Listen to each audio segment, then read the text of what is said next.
So I've gotten rather behind in several series of videos that I've been working on and intending to do whenever I have time.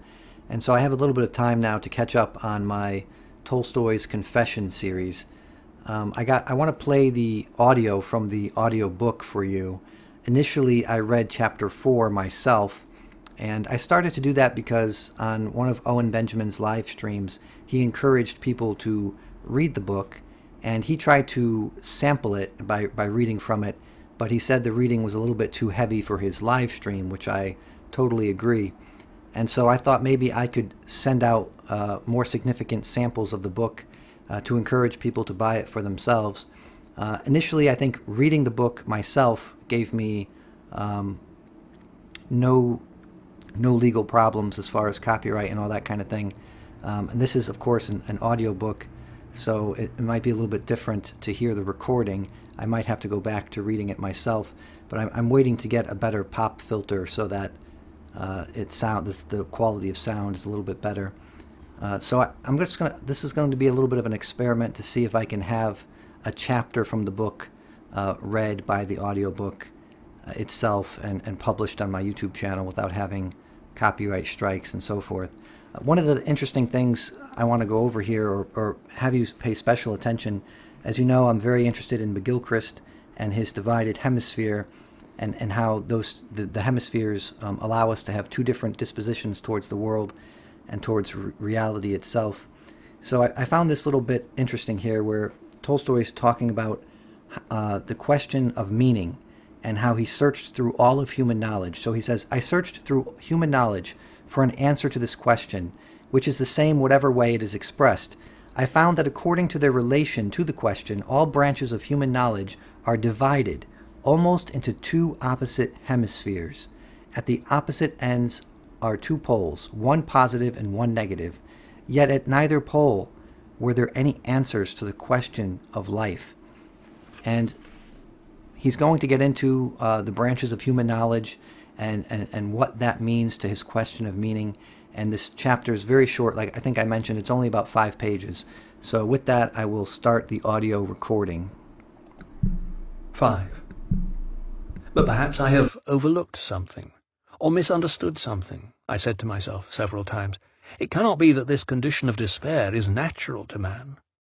And I sought for an explanation of these problems in all the branches of knowledge acquired by men. I sought painfully and long, not from idle curiosity or listlessly, but painfully and persistently, day and night, sought as a perishing man seeks for safety. And I found nothing. I sought in all the sciences, but far from finding what I wanted, became convinced that all who, like myself, had sought in knowledge for the meaning of life had found nothing. And not only had they found nothing, but they had plainly acknowledged that the very thing which made me despair, namely the senselessness of life, is the one indubitable thing man can know. I sought everywhere, and thanks to a life spent in learning, and thanks also to my relations with the scholarly world, I had access to scientists and scholars in all branches of knowledge, and they readily showed me all their knowledge, not only in books but also in conversation, so that I had at my disposal all that science has to say on this question of life. I was long unable to believe that it gives no other reply to life's questions than that which it actually does give. It long seemed to me, when I saw the important and serious air with which science announces its conclusions, which have nothing in common with the real questions of human life, that there was something I had not understood. I long was timid before science, and it seemed to me that the lack of conformity between the answers and my questions arose not by the fault of science, but from my ignorance. But the matter was for me not a game or an amusement, but one of life and death, and I was involuntarily brought to the conviction that my questions were the only legitimate ones, forming the basis of all knowledge, and that I with my questions was not to blame, but science, if it pretends to reply to those questions. My question, that which at the age of 50 brought me to the verge of suicide, was the simplest of questions, lying in the soul of every man from the foolish child to the wise elder. It was a question without an answer, to which one cannot live, as I had found by experience. It was, what will come of what I am doing today or shall do tomorrow? What will come of my whole life? Differently expressed, the question is, why should I live Why wish for anything or do anything? It can also be expressed thus: is there any meaning in my life that the inevitable death awaiting me does not destroy? To this one question, variously expressed, I sought an answer in science, and I found that in relation to that question all human knowledge is divided, as it were, into two opposite hemispheres, at the ends of which are two poles, the one a negative and the other a positive, but that neither at the one nor the other pole is there an answer to life's questions. The one series of sciences seems not to recognize the question, but replies clearly and exactly to its own independent questions. That is the series of experimental sciences, and at the extreme end of it stands mathematics. The other series of sciences recognizes the question but does not answer it. That is the series of abstract sciences, and at the extreme end of it stands metaphysics. From early youth I had been interested in the abstract sciences, but later the mathematical and natural sciences attracted me, and until I put my question definitely to myself, until that question had itself grown up within me, urgently demanding a decision, I contented myself with those counterfeit answers which science gives. Now, in the experimental sphere, I said to myself, everything develops and differentiates itself, moving towards complexity and perfection, and there are laws directing this movement. You are a part of the whole. Having learnt as far as possible the whole, and having learnt the law of evolution, you will understand also your place in the whole and will know yourself. Ashamed as I am to confess it, there was a time when I seemed satisfied with that. It was just the time when I was myself becoming more complex and was developing. My muscles were growing and strengthening. My memory was being enriched. My capacity to think and understand was increased. I was growing and developing, and feeling this growth in myself, it was natural for me to think that such was the universal law in which I should find the solution of the question of my life. But a time came when the growth within me ceased. I felt that I was not developing, but fading. My muscles were weakening, my teeth falling out, and I saw that the law not only did not explain anything to me, but that there never had been or could be such a law, and that I had taken for a law what I had found in myself at a certain period of my life. I regarded the definition of that law more strictly, and it became clear to me that there could be no law of endless development. It became clear that to say, in infinite space and time everything develops, becomes more perfect and more complex, is differentiated, is to say nothing at all.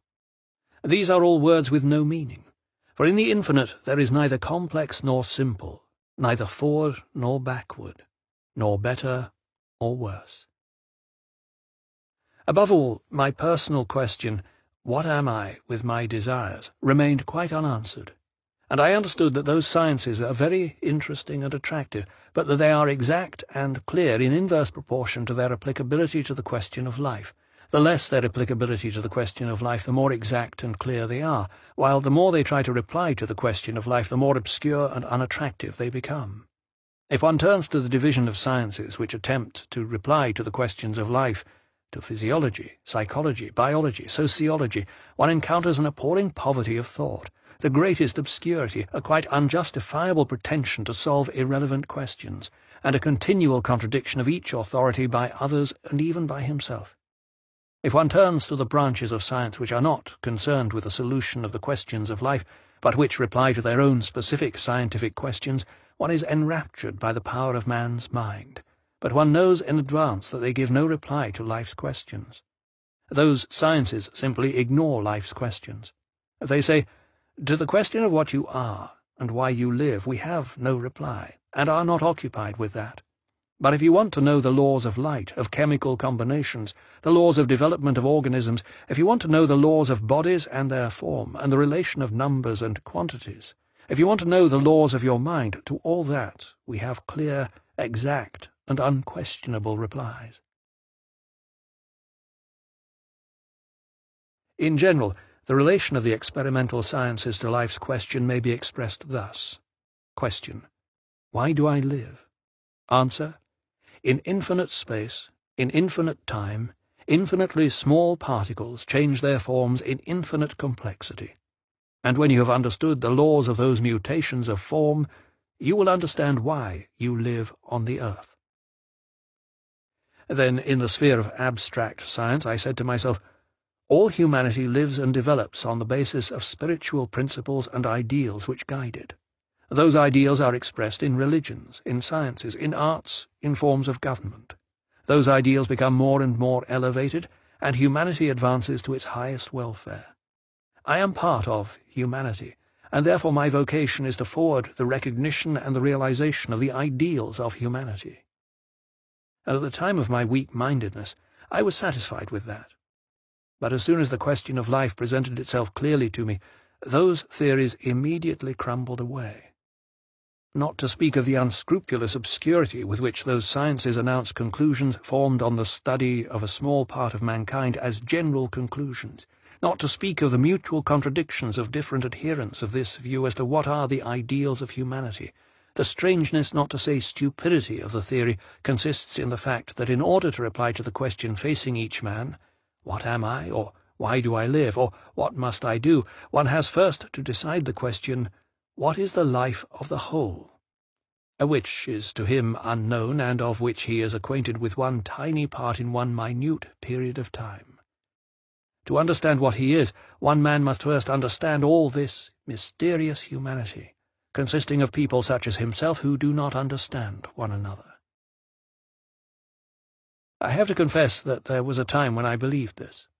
It was the time when I had my own favourite ideals justifying my own caprices, and I was trying to devise a theory which would allow one to consider my caprices as the law of humanity. But as soon as the question of life arose in my soul in full clearness, that reply at once flew to dust.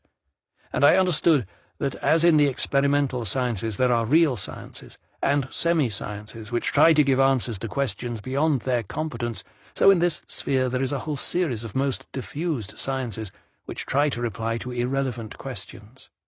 Semi-sciences of that kind, the juridical and the social-historical, endeavour to solve the questions of a man's life by pretending to decide each in its own way the question of the life of all humanity. But as in the sphere of man's experimental knowledge, one who sincerely inquires how he is to live cannot be satisfied with the reply, "Study in endless space the mutations infinite in time and in complexity of innumerable atoms, and then you will understand your life."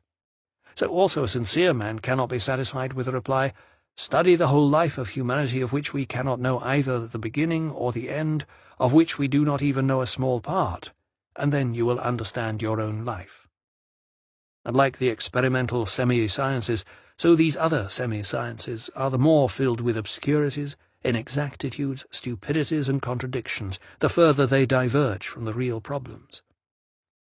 The problem of experimental science is the sequence of cause and effect in material phenomena. It is only necessary for experimental science to introduce the question of a final cause for it to become nonsensical. The problem of abstract science is the recognition of the primordial essence of life. It is only necessary to introduce the investigation of consequential phenomena, such as social and historical phenomena, and it also becomes nonsensical. Experimental science only then gives positive knowledge and displays the greatness of the human mind when it does not introduce into its investigations the question of an ultimate cause.